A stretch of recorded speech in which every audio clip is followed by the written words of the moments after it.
Well, hi there, students. It's Mr. Verzette. This video is to piggyback on top of our silhouette study exercises.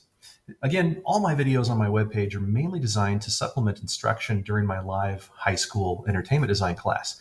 However, those of you guys who aren't my students, and there are way more of you, are welcome to use these as you see fit. Feel free to use them in your classrooms as well. So right now we are in lockdown and lots of interesting things are happening in terms of working virtually. And so some of these lessons are tailored towards a digital platform, but they are fully compatible with working traditionally with pen and paper, especially if you have a Chromebook or some sort of a tablet where you could lay that paper on top and use it to extract line art like we will today. So today, let's build off of our learning from a previous lesson. I've got many videos on silhouette studies. We are going to look at high density line art. It's a term that I kind of made up to define extracting line art from a silhouette, finding all that information that goes on inside of a silhouette so that we have some sort of a blueprint in contour that we could potentially use later on as a painting. Or we could even make a painting where we gel the lines together with the paint. A lot of cool ways you can do that. And so let's take a look at a couple of graphics here. So our process for our current lesson has been as follows. You students designed a carnivorous plant through your written restrictions. And those restrictions were as follows. You guys were going to create a carnivorous plant species that lives in the desert, would lure or trap its prey, and is able to use short bursts of energy in order to get its food, at the extreme risk of killing the plant, because plants don't move. We want this to be derived from real nature, real science.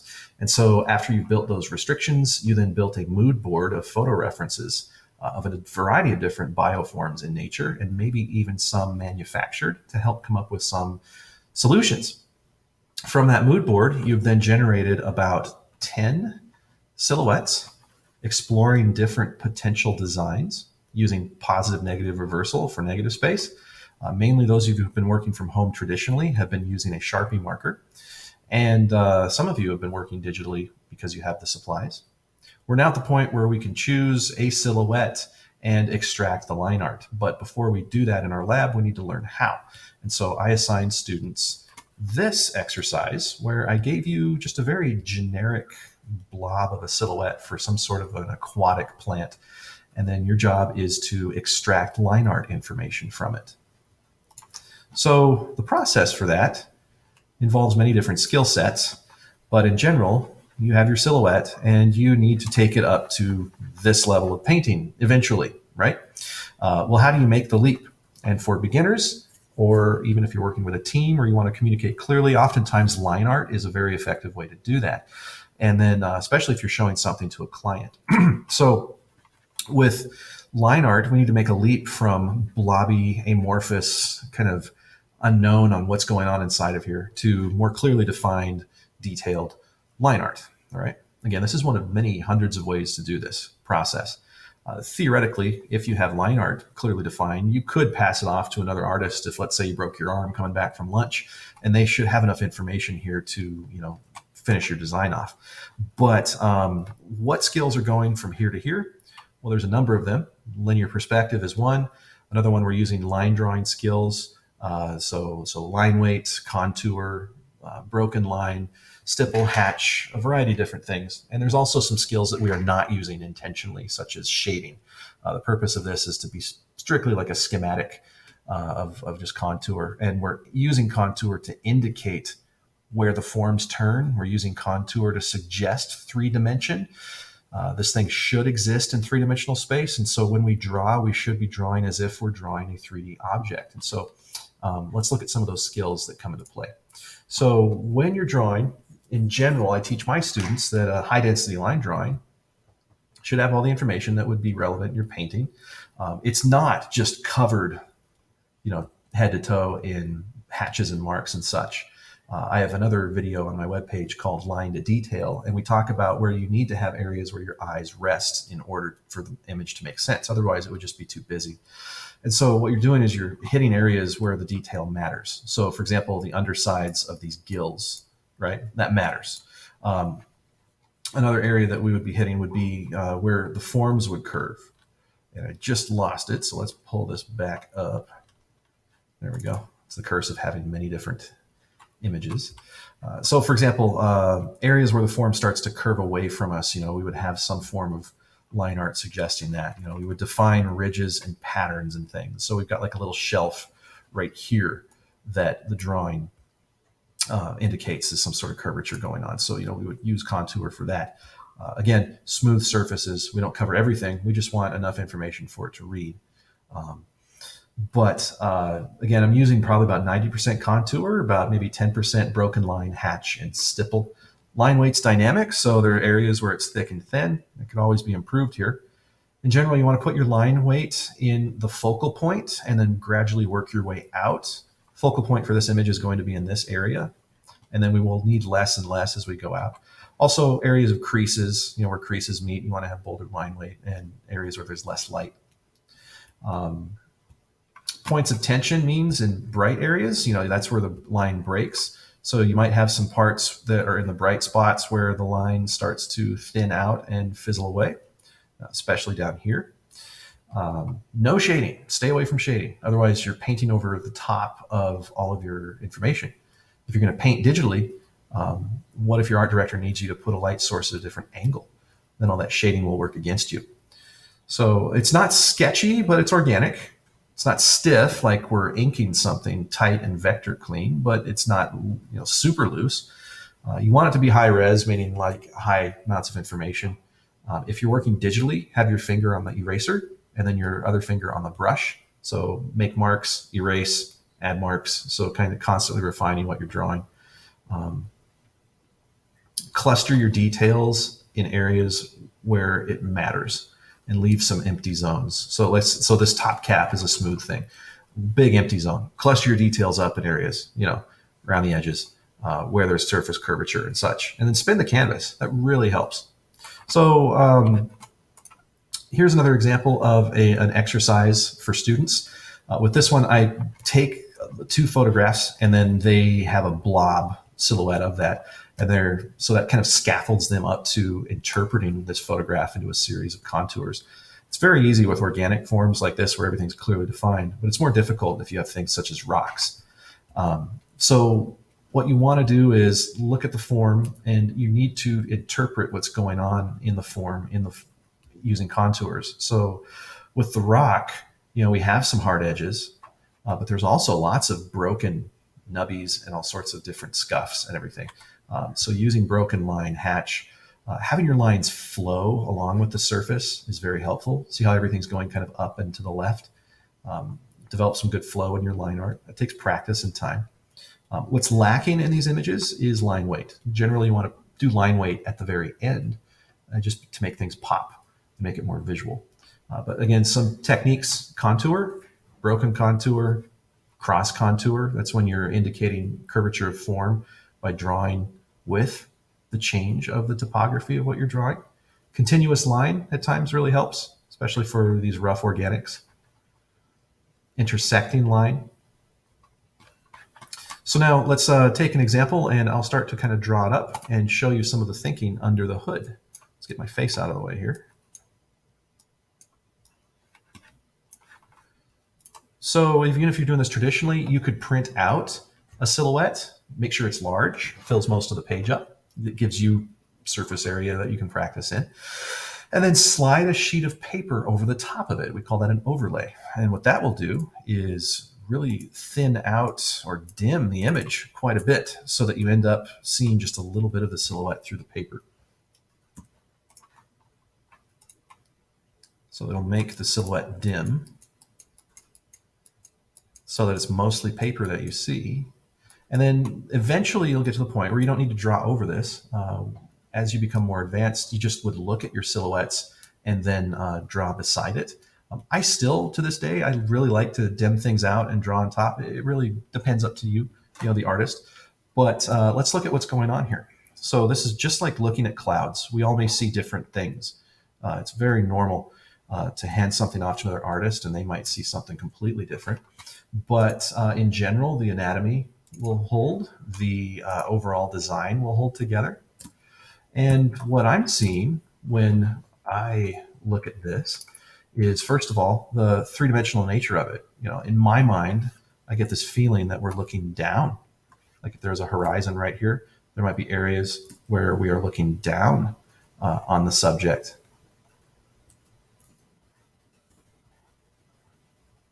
And then maybe we're starting to look up at this form. So we might have some form of thinking already in mind when we're looking at this that informs most of our decision making with how these contours work. That's a possibility. So the type of brush that you use, if you're working digitally, really doesn't matter. I'm just going to use a hard round. And so, if you're doing full screen, go about maybe 10 pixels. Give yourself some pressure sensitivity, and then just start drawing. Look at these forms and think, well, what's going on here? And you don't necessarily have to stick with the overall, silhouette. You could breach from it. You could break from it. But what you're doing is you're just adding shapes and masses and then going in and like erasing some things at the end. So right now I just want to kind of capture the general flow of this.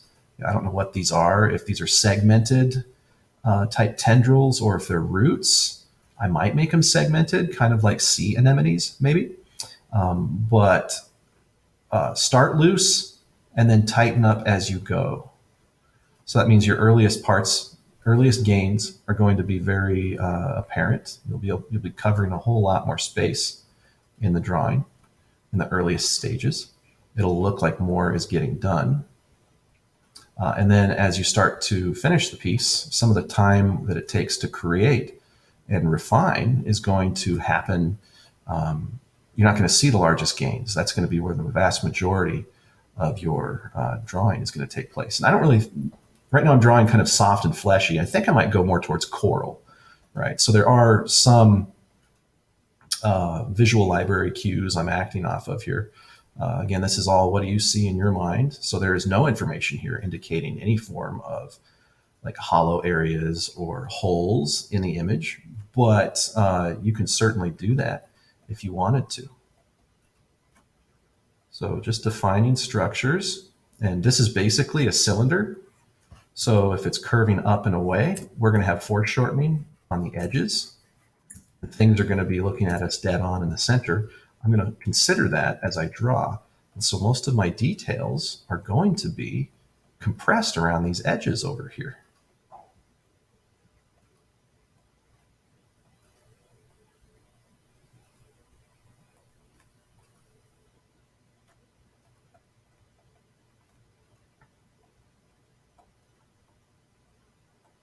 Again, feel free to make any changes that you want to the silhouette. And again, if you're working digitally, you just hit that erase button, get rid of something, and you can add something to it. Maybe with this design, there are areas that suck water in and expel it outward.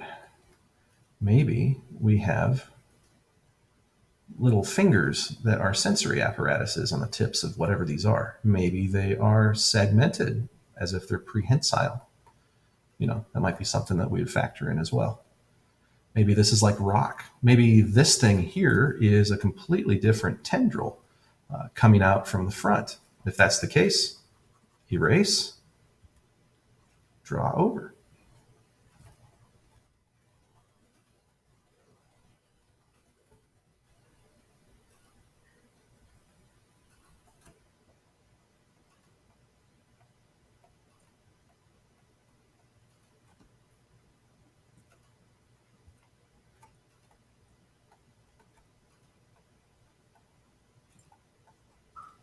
And continue working in this manner. So what I'm going to do is I'm just going to zip it and kind of draw, because for me, it is a very big challenge for me to talk and draw at the same time, which is kind of necessary considering my career choice here as an art teacher. But we're just looking through the image, adding details. I think in terms of function, I'm really liking this idea of these gaps or holes that we have in the image. And then I'll start to add a little more line weight a little bit later in the image. It's already kind of got line weight in it right now. I'm kind of doing that as I draw. But all right, so maybe we're going to have some kind of segmented, like kind of like one of those sea ocean worms, that has like these little fronds that kind of poke out like this. It's got these like layered segments.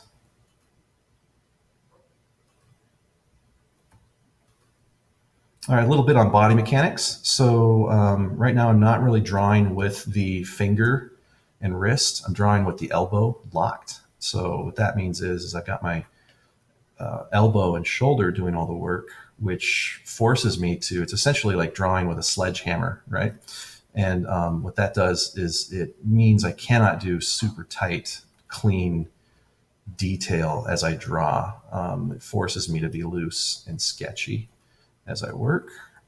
It also helps to keep the flow quick, because I could suddenly get lost in this area and spend like 15 minutes drawing and then realize I don't even have much to show from it because of my narrow focus was spent on something only a couple of inches wide.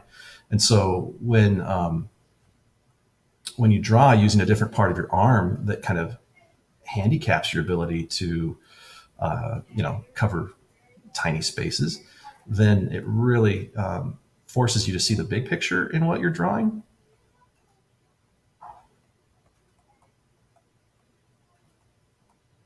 And again, as I'm drawing these things, I'm thinking in 3D. So here would be center line. This is above horizon, so we're looking up at these forms over here. That's the thinking. So having that understanding of linear perspective really helps if you already are able to draw in 3D. And again, that all starts with just drawing cubes and boxes, and it gets you to that point where cubes and boxes don't look like plants and animals and such, but that is how you eventually grow to the point where you can draw in 3D, because you want to be able to think in 3D on this 2D canvas. All right, so let's look at some more details in these areas. I'm not liking how sketchy and uncontrolled this is, so I'm going to kind of define it a little bit.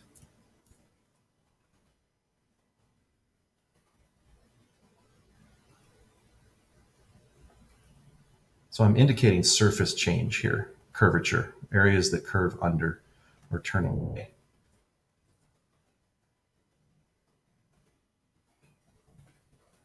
Let's get some line weight in. So I'm going to bulk up my pen just a little bit. This is going to be the focal point of the image mostly, this area. So any creases that I have, I'm going to make them thicker. And that is way too heavy. And so, creases taper. That means that in areas where there's contact, like let's say here, we're going to have a thick, heavy crease, and then it's going to get smaller. So I'm just going to go in and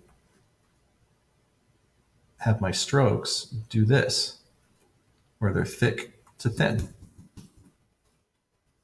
In the very important areas.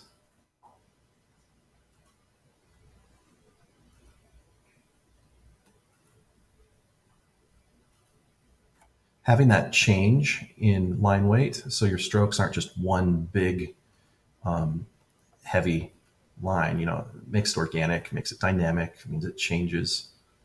Another rule of line weight is where two forms intersect, they're going to be a little bolder. So another one is areas where there's less light. So here's a crease, bringing that object in front. Here's an area where it turns under. Right, and so see, by adding line weight, it's just giving more pop to the image. It makes it read more clearly.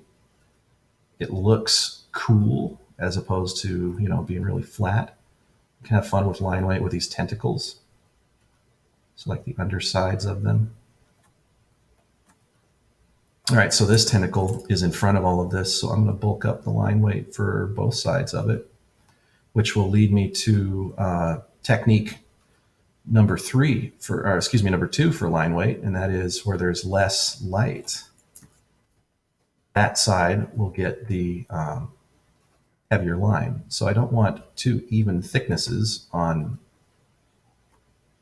this tendril. This area is turned under, so I'm actually going to make this a little thicker.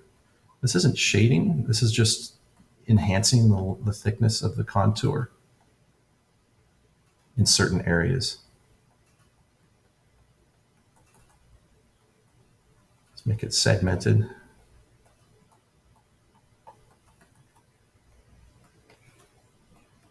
Really creepy. Ugh. But anyway, organics like this that are asymmetrical are very easy to draw. It's when you start getting to symmetry that things become more challenging. So you can see mistakes a lot more clearly, human faces and such. If you got one eye lopsided and the rest of the face looks great, we're going to see that mistake. And so symmetrical forms are some of the most challenging. And it's usually asymmetrical ones that are like this, that are great for learning the techniques without feeling all uptight, right? And then once you're strong in observation, then the challenge goes up once you're doing things that are symmetrical, like lions and snakes and all that. So plants are a lot of fun, because they really free the mind from those restrictions. So look at how much time we've spent just on this top part, and then we would continue working our way through the piece here. Let's look at some techniques. Here is stipple. So I'm using many little tiny strokes to indicate a cluster of activity. And what is that activity? Well, that would be an area of rough or bumpiness.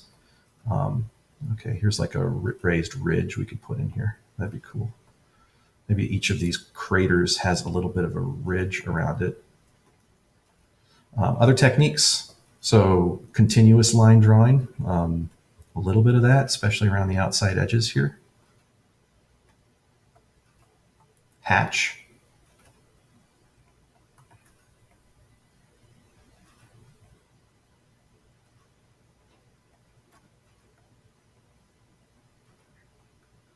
Just got some form lines here to indicate surface curvature. This is broken line.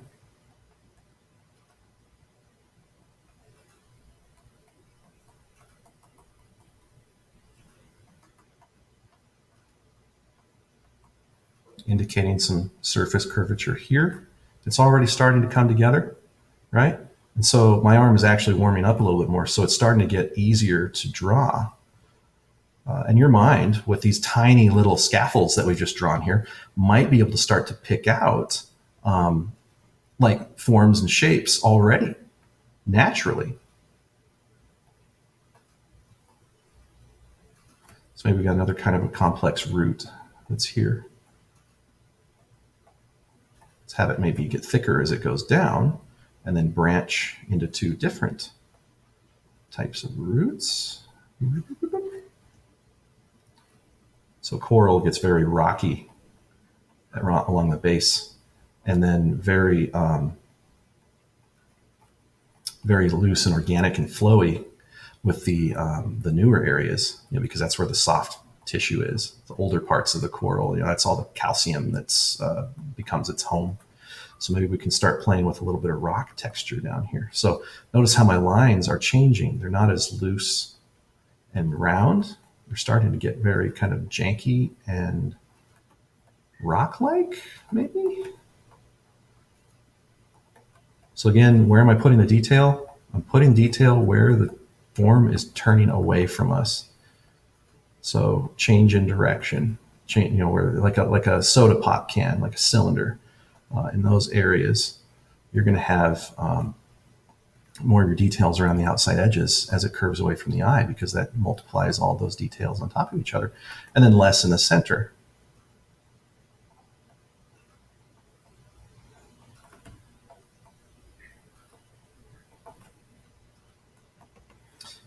So I don't think we're going to finish this all the way, but I really wanted you to see from start to finish in real time how high density line art works. What are some of the thought processes that come into play when you're drawing?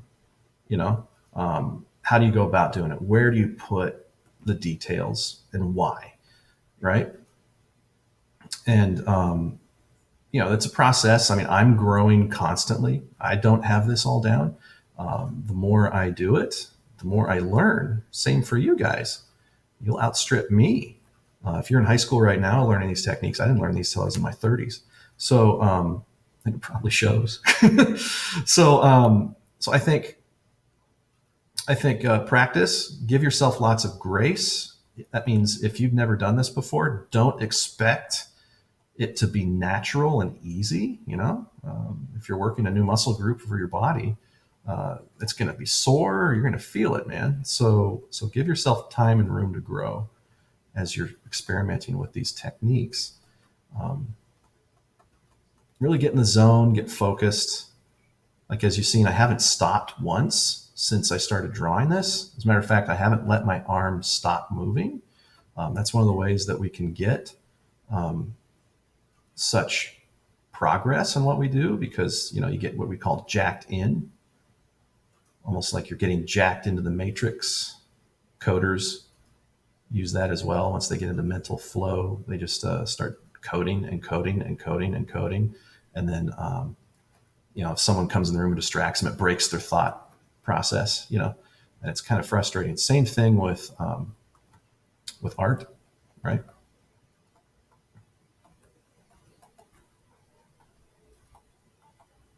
All right, you guys, I hope you found this helpful. And I really look forward to seeing you back in class. It's going to be a hoot. We'll take these line drawings. I'll give you guys some feedback from your submissions. I think I might attach this to this YouTube video as well, so that those of you guys who maybe aren't in my drawing class might be able to do this. And then you could maybe make a Google Drive link, draw over this just like I did. Make a link in, put it in the Google Drive, right click, share a link, make it public, and then stick it in the comments section. And then I could see some of your artwork. That would be so much fun. That'd be like someone from a different country or a different state or some other part of the world. And I might be able to learn a ton from your art and your interpretation of this.